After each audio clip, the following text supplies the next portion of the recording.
Your honour, मैं inspector वागले इस case की छानबीन मैं कर रहा हूं। अदालत से इस केस के बारे में कुछ कहने की इजाजत चाहता हूं। इजाजत है। Thank you sir.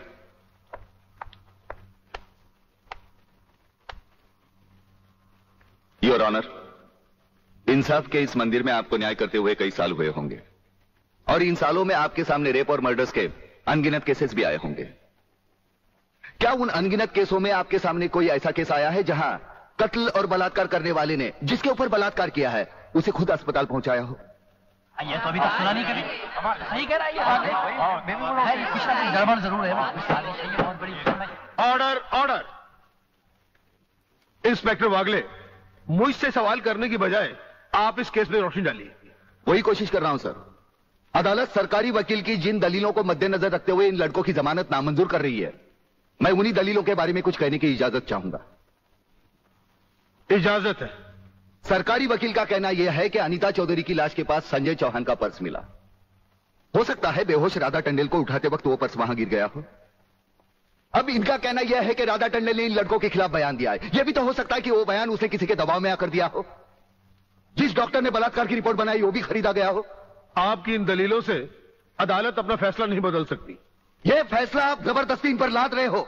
इंस्पेक्टर वागले, अगर मैं चाहूं तो अदालत की तौहीन के जुर्म में मैं तुम्हें अभी टर्मिनेट कर सकता हूं। कोई परवाह नहीं है मुझे इस बात की। मेरा तो विश्वास उठ गया है इस कानून से। कौन सा कानून, कैसा कानून? यह कानून तो चंद मुजरिमों की रखेल बन बैठा है।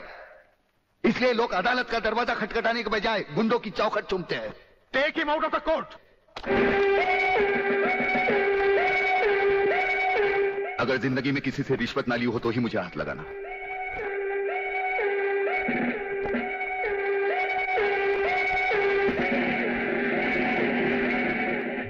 इन्हें गिने भुक्कड़ लोगों की वजह से अदालत शतरंज की बिसात बन गई है, जहां कोई भी आकर कानून से खेल सकता है।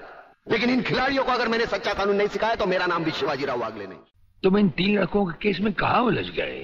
हो सकता है इन बच्चों का केस महज इत्तेफाक ही हो। इत्तेफाक नहीं है सर।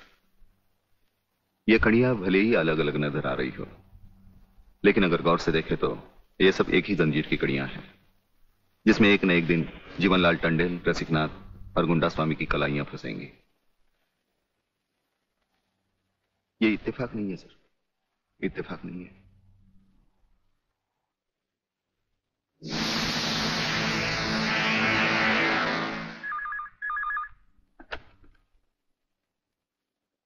हेलो सर, मैं तुम्हारी आवाज अच्छी तरह पहचानता हूं जेलर। तुम वहां से कुछ नहीं बोलोगे, सिर्फ सुनो, क्योंकि जब से तुम्हारी जेल में सूर्यदेव सिंह आया है तुम्हारी दीवारों के भी कान हो गए हैं। मुझे वागले और उसकी मीटिंग का पता चल चुका है। वो 3 लौंडों के केस की सीढ़ी बनाकर मुझ तक पहुंचे। उसके पहले उसकी सीढ़ी के हर डंडे को काट कर फेंक दूंगा मैं। सुनो जी।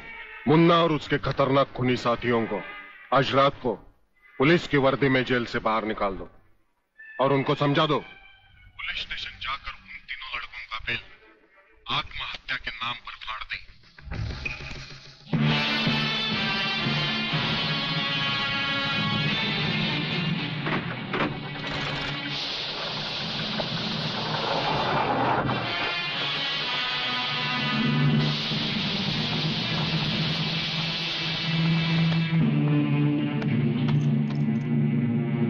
टेलीफोन का वायर काट दो,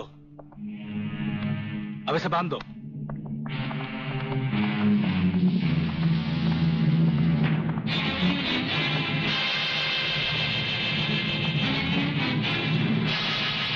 डरो मत, तुम्हारी जमानत हो चुकी है।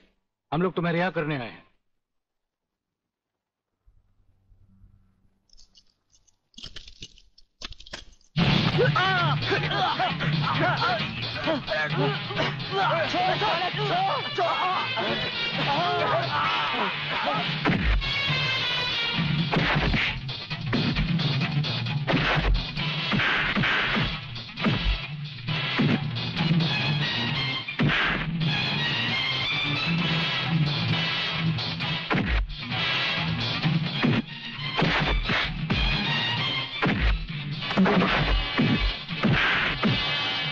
समझना मत संजू।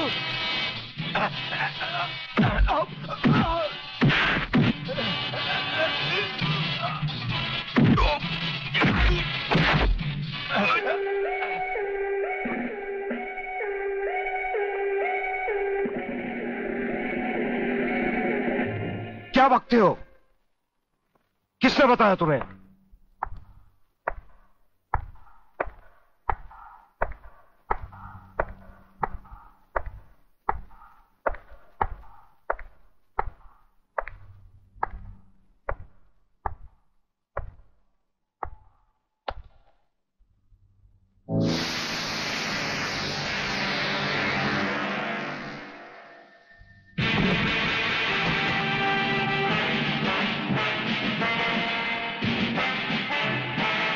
कुछ ही देर पहले तुम जेल की कोठरी में बंद थे, फिर वहां से निकले कैसे? और अपने ये कपड़े पहनकर यहां किसके हुक्म से आए? हम अपने हुक्म के खुद मालिक हैं। हम अपने हुक्म से ही अंदर आए थे और अपने ही हुक्म से बाहर चले जाएंगे। तुमसे अच्छी तरह मिल लेने के बाद। तुम्हें अच्छी तरह मालूम होना चाहिए कि तुम किसके सामने बैठे हो। हमें मालूम है, इसीलिए तो जूते तुम्हारे मुंह के सामने रखे हैं। तुम जैसे गद्दारों से हम नहीं, हमारे जूते ही मुंह लगाते हैं। सूर्यदेव सिंह! ब्रिगेडियर सूर्यदेव सिंह, भूल कैसे गए? हम आज भी ब्रिगेडियर हैं, कल भी ब्रिगेडियर थे। जेल में आना तो एक नाटक था तुम जैसे मुजरिम तक पहुंचने के लिए। और ये रहे तुम्हारे काम के कागज। ये हमारा रिहाई का ऑर्डर और ये है तुम्हारी गिरफ्तारी का वारंट।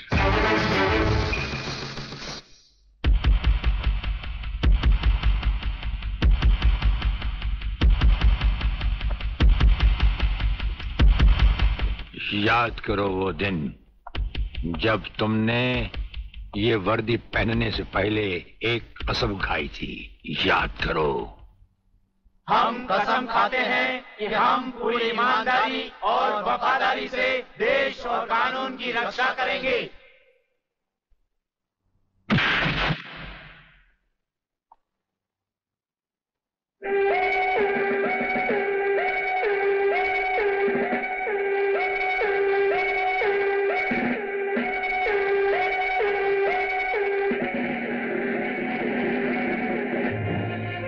इन नंगों की बारात में ये वर्दी वाला दूल्हा नहीं जाएगा वागले।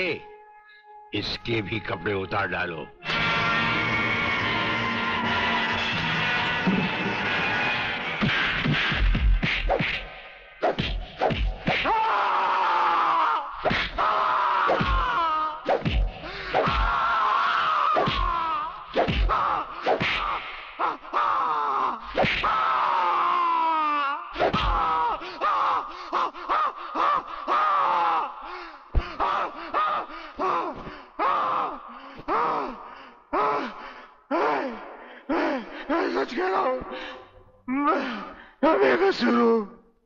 प्रलयनाथ के बारे में मैं कुछ नहीं जानता।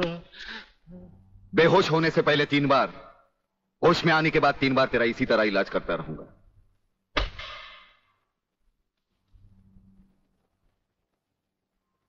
साथियों, तुम लोगों को शायद यह मालूम नहीं ये प्राइवेट और इमरजेंसी मीटिंग मैंने क्यों बुलवाई। इसलिए कि सूर्यदेव सिंह जेल से छूट चुका है और अब वो खतरा बनकर हम सबके सर पर मंडरा रहा है। मगर 1 साल से पहले वो छूट कैसे गया? उसका जेल जाना एक नाटक था कादर।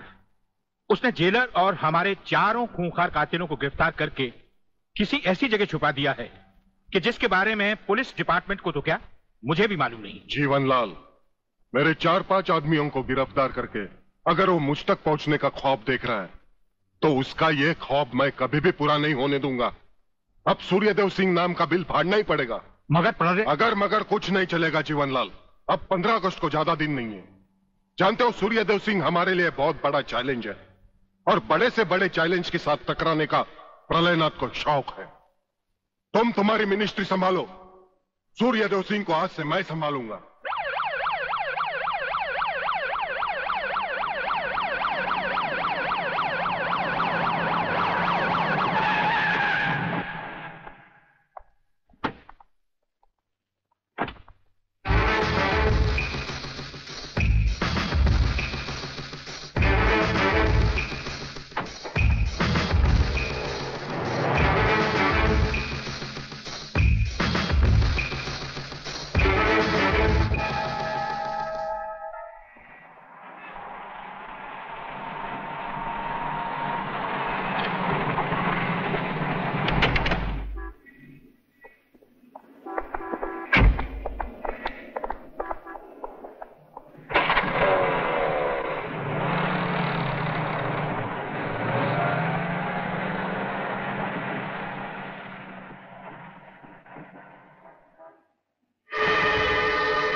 ड्राइवर, गाड़ी को फौरन किसी गटर के ढक्कन पर खड़ा करो।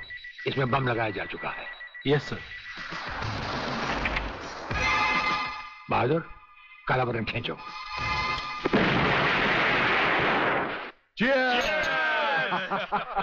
पियो, आज जी भर कर पी लो।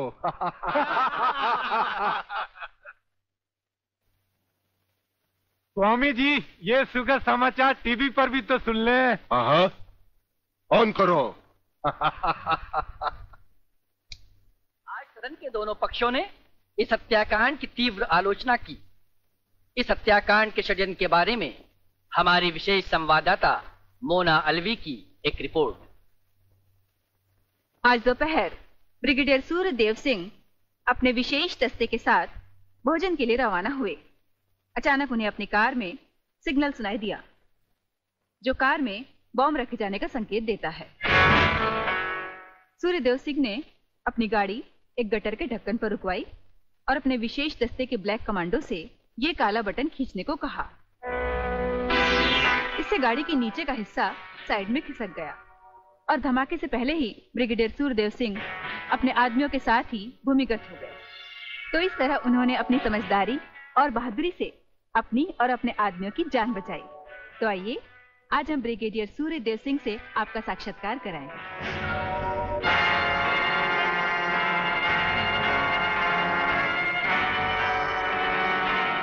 ब्रिगेडियर साहब, क्या आप हमें बताएंगे कि इस साजिश में किसका हाथ है? हाँ, हाथ होता तो कभी का काट चुके होते हम।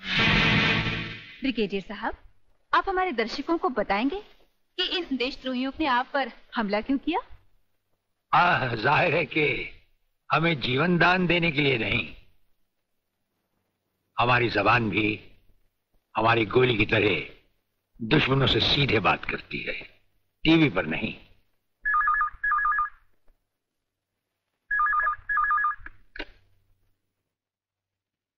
हेलो। ज्यादा आंखें फाड़ कर हमारा न्यूज देखोगे तो जल्दी अंधे हो जाओगे। ये समाचार देखने का नहीं, पैगाम सुनने का वक्त है। हेलो हेलो, तुम फोन कहां से कर रहे हो? तुम तो टीवी पर हो। हम टीवी पर भी हैं और हमारे घर पर भी। गेंडा स्वामी, ये टाइम बम का खेल हम तब से खेल रहे हैं जब तुम्हारे बाप दादा अपने बालों में खिजाब लगाते थे। याद रखना, तुमने सिर्फ एक टाइम बम फिट किया था जो हमारा बाल भी बैंका ना कर सका, मगर हमने तुम्हारी मौत के लिए इतने बम तैयार कर रखे हैं जो तुम्हें तो क्या, तुम्हारे पालतू कुत्तों को भी बचने का टाइम नहीं देंगे। ब्रिगेडियर साहब, क्या आप उन देशद्रोहियों को कोई पैगाम देना चाहेंगे? पैगाम? हमारा पैगाम तो उन तक पहुंच चुका है। हम आपको यकीन दिलाते हैं कि हमें जिंदा देखकर वो अपनी टीवी तोड़ डालेंगे। अबे साले!